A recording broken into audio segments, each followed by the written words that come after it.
की शुरुआत में हमें एक विलेज गांव दिखाया जाता है जहां पर कुछ लोग एक डॉक्यूमेंट्री फिल्म बनाने के लिए आए थे। वो लोग प्रिंस शमन पर कहानी बनाना चाहते थे, तो इसीलिए वो इस गांव की शमन से मिलते हैं जिसका नाम नीम होता है। नीम बताती है कि हमारे गांव के लोग हर चीज की पूजा करते हैं, जैसे पहाड़, नदी, जानवर, जंगल, यहाँ तक कि घरों की भी। हम दो किस्म के गॉड्स को मानते हैं। एक तो अच्छे गॉड होते हैं जो लोगों का अच्छा करते हैं, जबकि दूसरी तरफ बुरे गॉड जो लोगों को नुकसान पहुँचाते हैं। नीम बताती है कि हमारे गॉड बायन एक अच्छी गॉड है। वो सदियों से हमारी हिफाजत कर रहे हैं। वो हमारी फैमिली से किसी एक को हर दफा अपना मीडियम चुनते हैं। मीडियम यानी कि वो इंसान जिसके जरिए बायन लोगों की मदद करते हैं। उस इंसान के अंदर आकर गॉड ने मुझे चुना, अपना शमन मीडियम बना लिया। मैंने बहुत सी तकलीफों को बर्दाश्त किया और अब मैं लोगों को बचाने और उनकी तकलीफें दूर करने का काम करती हूँ। एक दिन नीम की बड़ी बहन के हस्बैंड को हार्ट अटैक हो जाता है, जिस वजह से उसकी मौत हो गई थी। अपनी बहन की फैमिली के बारे में बताती है। उसकी फैमिली के लोग किसी न किसी वजह से मारे जाते हैं, यानी कि उन पर एक कर्ज, एक श्राप है और ये अब उसकी बहन को झेलना पड़ रहा है। नीम अपनी बहन के घर पर जाती है। अब क्योंकि इसकी बहन की फैमिली में सब मर चुके थे, बचे थे तो सिर्फ उसकी बहन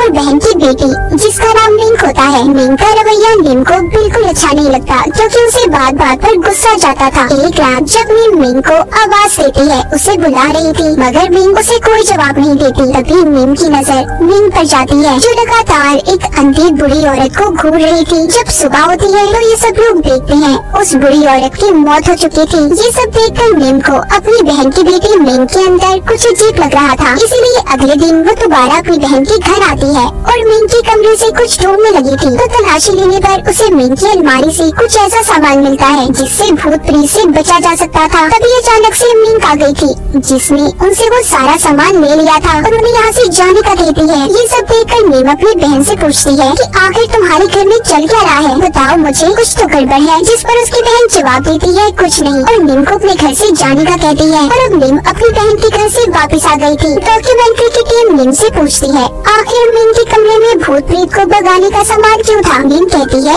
इस बारे में मैं भी कुछ नहीं जानती। नीम बताती है कि मुझसे पहले हमारे गॉड ने मेरी बड़ी बहन को अपने लिए चुना था, मगर वो शमन नहीं बनना चाहती थी, इसलिए वो यहाँ से भाग गई। अब हमें मिंक की मॉम दिखाई जाती है, जो मीट गोश्त बेचने का काम क्या करती थी। उनके पास जब डॉक्यूमेंट्री की टीम आती है और पूछती है कि जब आपको बायन गॉड ने अपना शमन बनाने के लिए चुना तो क्या हुआ, वो बताती है, जिसके बाद मुझे हर वक्त सर में दर्द रहने लगा। मैं बहुत ज्यादा कमजोर हो गई थी। तब जब मैंने शमन बनने से इनकार कर दिया और वहाँ से भागकर क्रिश्चियनिटी को चुना, तब मैं बिल्कुल ठीक हो गई। अब डॉक्यूमेंट्री की टीम पूछती है अगर गॉड ने अगला मीडियम मिंक के बाद आपकी बेटी मिंक को चुना तो क्या करेंगे, जिस पर मिंक की मॉम को गुस्सा आ गया था और वो उस टीम को वहाँ से जाने का कहती है। अब हमें मिंक दिखाई जाती है, जिसकी बच्चों की तरह हरकतें बढ़ती जा रही थी। एक दिन तो वो बहुत ज्यादा शराब पीकर अपने ऑफिस में आकर सो जाती है, जहाँ पर वो काम क्या करती थी। जब सुबह होती है तो ऑफिस के लोग आकर उसे जगाते हैं, मगर उसकी हालत बहुत खराब थी, उसका बहुत खून निकलने लगा था। जब इस हालत में मिंक अपने घर जाती है तो उसकी मॉम भी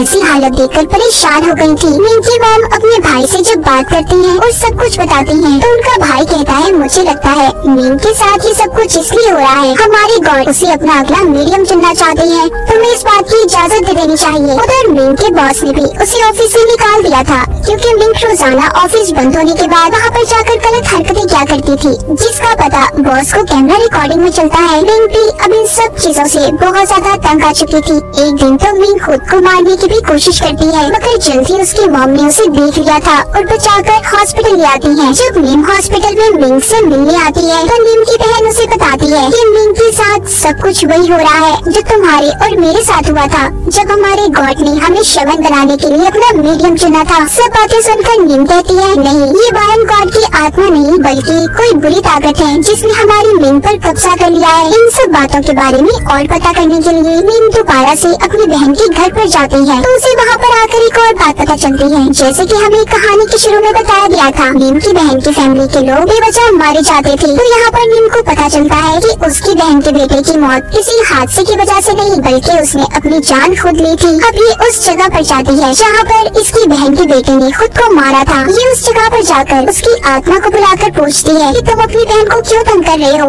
मगर वहाँ से उसे कोई जवाब नहीं मिलता। तभी नीम वहाँ पर अब रिचुअल जादू करने लगती है। उधर दूसरी तरफ मिंग की बहन अपनी बेटी मिंग को एक प्रीस्ट के पास ले जाती है और पूजा करवाने लगती है। तभी वहाँ पर नीम आ गई थी जो सब चीजों को रोक कर कहती है, तुम जानती भी हो तुम क्या करने वाली थी। ये सब देखकर मिंग को गुस्सा आ गया था। वो वहाँ से भाग जाती है। वो भाग कर न जाने कहाँ चली गई थी। सब लोग उसे बहुत ढूंढते हैं मगर उसका कहीं पर पता नहीं चलता। जिसके बाद मिंग की मॉम अपने भाई को लेकर पुलिस स्टेशन उसकी रिपोर्ट लिखवाने जाती है। मिंग अपनी बहन से कहती है कि उसने बायन गॉड को ठुकराकर क्रिश्चियनिटी को अपने लिए चुना था। तो क्या पता हमारे गॉड तुमसे नाराज हो, तुम्हें उनसे माफी मांग लेनी चाहिए जिससे सब कुछ ठीक हो सकता है। क्या पता तुम्हारी बेटी भी ठीक हो जाए। मिंग की बहन उसकी बात को मानकर गॉड से माफी मांग लेती है। अब मिंग दोबारा से मिंग के कमरे की तलाशी लेती है जहाँ पर उसे बहुत सा गंदा सामान मिला था और इसी की वजह से मिंग का दिमाग गलत काली ताकतों ने कंट्रोल में किया था। अब इस सारे सामान को लेकर मिंग उसी जगह पर रिचुअल जादू करती है जहाँ पर उसकी बहन के बेटे ने अपनी जान दी थी। वहीं पर दूसरी तरफ मिंग की मॉम को पुलिस बताती है कि मिंग ने भागकर एक कैब गाड़ी बुक करवाई थी और खुद को एक सुनसान जंगल के रास्ते में छोड़ने का कहा। वो गाड़ी का ड्राइवर जब उसे छोड़कर जाने लगा तो उस जगह पर हर जगह मिंग की दिखाई दे रही थी और ये सब कुछ उस गाड़ी के कैमरा में रिकॉर्ड था।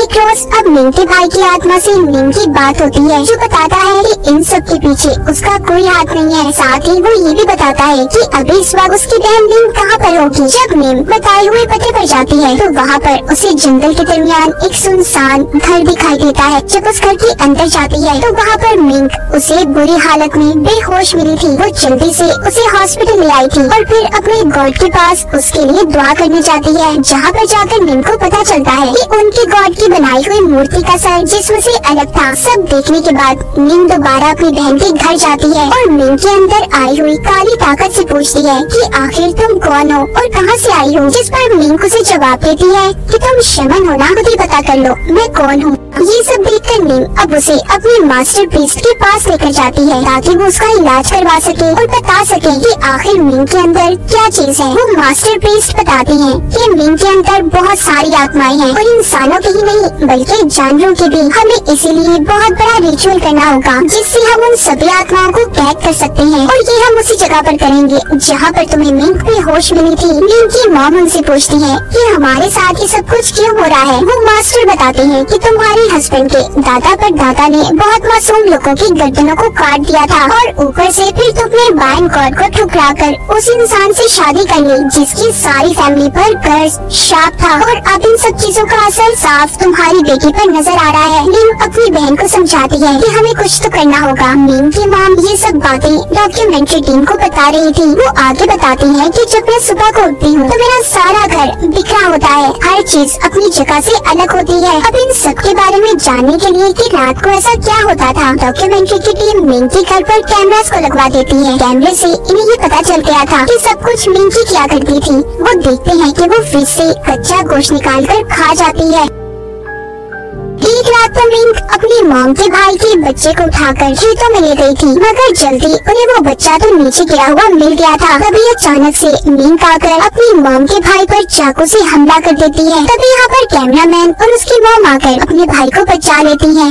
इस तरह कई दिन गुजर जाते हैं। मिंग भी अब अपनी बहन से मिलने नहीं आई थी। जब मिंग की बहन उसके घर जाकर देखती है तो वो मिंग को बिस्तर पर मरा हुआ देखती है। जिसके बाद मिंग का फ्यूनरल किया जाता है। मिंग की बहन मास्टर प्रीस्ट से पूछती है कि अचानक से ऐसी मिंग की मौत कैसे हो गई, मगर मास्टर प्रीस्ट कहते हैं कि इस बारे में तो मैं कुछ भी नहीं जानता। मिंग की मौत का राज किसी को भी नहीं पता चलता। तो मास्टर प्रीस्ट कहते हैं कि हमने जो रिचुअल जादू करने का दिन मुकर्रर किया था उसी दिन हमें ये रिचुअल करना होगा। अब रिचुअल उसी सुनसान घर में शुरू किया जाता है। इन्होंने सारी आत्माओं को एक मटकी में जमा कर जलाना था और मिंग को इन्होंने तब तक उसके घर में ही कैद करना होगा जब तक रिचुअल खत्म ना हो जाए। ये उसके कमरे के दरवाजे पर कुछ लिखकर चिपका देते हैं जिससे वो दरवाजा न खोल पाए और बाकी के लोगों को भी दरवाजे को खोलने से मना करते हैं, चाहे मिंग किसी भी हालत में क्यों ना हो। दूसरी तरफ रिचुअल किया जा रहा था। मिंग की मॉम के अंदर सभी आत्माओं को बुलाकर एक मटकी में कैद कर लिया जाता है। जबकि उधर घर में मिंग के कमरे से किसी बच्चे के रोने की आवाज आ रही थी। कैमरामैन उसकी मॉम के भाई की वाइफ को बहुत समझाता है कि अंदर तुम्हारा बच्चा नहीं है, वो बाहर है, महफूज है, पर एक बात भी नहीं सुनती और दरवाजे को खोल देती है। तभी मिंग ने आकर उस पर हमला हमला कर दिया था उसे मार देती है। इसका मतलब ये सिर्फ उन आत्माओं की चाल थी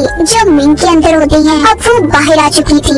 मास्टर प्रीस्ट जब रिचुअल खत्म करके आत्माओं को कैद करके मटके में ले जा रहे थे तो वो भी सीढ़ियों से नीचे गिर जाते हैं, जिस वजह से उनकी भी मौत हो गई थी और वो मटका भी टूट जाता है, जिससे सभी आत्माएं दोबारा से आजाद हो चुकी थी। अब वो आत्माएं उन सभी लोगों के अंदर चली जाती हैं जो मास्टर के साथ रिचुअल कर रहे थे। वहाँ पर एक आदमी कैमरामैन को भी मारकर उसे कच्चा चबाकर खा जाता है। दूसरी तरफ दिखाया जाता है मिंग भी अब आजाद हो चुकी थी। उसके अंदर की खतरनाक आत्माएं उसकी मॉम के भाई के बच्चे को जिंदा खा जाती हैं और फिर मिंग ने उस कैमरामैन को भी मार दिया था जो उसके घर में था। उधर रिचुअल की जगह पर मिंग की मॉम भी जोर जोर से हंसने लगी थी और अपने भाई से कहती है कि मुझे बाइन गॉड का इशारा मिला है, मैं सब कुछ ठीक कर लूंगी। वो बहुत सी अगरबत्तियों को उल्टा लगाकर कुछ पढ़ने लगती है, जिससे वहाँ पर सभी लोग पागल हो गए थे और एक दूसरे को मारने लगते हैं। तब यहाँ पर मिंग भी आ गई थी। उसकी मॉम अपनी बेटी के सर पर हाथ रख के पूछती है कि बताओ तुम लोग कौन हो और मेरी बेटी के पीछे क्यों पड़े हो। तभी मिंग के अंदर से आवाज आती है कि कोई भी नहीं बचेगा। उसने अपनी मॉम को भी तेल डालकर जिंदा जला दिया था। अब बस आखिर में इस डॉक्यूमेंट्री को रिकॉर्ड करने वाला कैमरामैन बचा था, उसे भी मिंग मार देती है, जिस वजह से उसका कैमरा नीचे गिर गया था। उसके कैमरा में आखिरी रिकॉर्ड वीडियो के मुताबिक हमें दिखाया जाता है कि मिंग जब बायन की पूजा कर रही थी तो अचानक से उसने थाली को नीचे गिरा दिया था। जब कैमरामैन पूछता है क्या हुआ तो वो बताती है कि मुझे अब लगता है बायन उसके साथ नहीं है, क्योंकि मैं एक शापिस फैमिली की मदद कर रही हूँ और उस फैमिली की जो बायन को ठुकरा कर चली गई थी, क्योंकि वो जान चुकी थी वो उनसे नाराज होकर जा चुकी है। तभी उसे मूर्ति टूटी हुई मिली थी। मिंग जान गई थी कि बहुत कुछ गलत होने वाला है, अब वो किसी की भी मदद नहीं कर सकती, इसीलिए उसने कुछ खाकर अपनी जान दे दी। और इसी हॉरर एंडिंग के साथ इस फिल्म की कहानी भी यहीं पर खत्म हो जाती।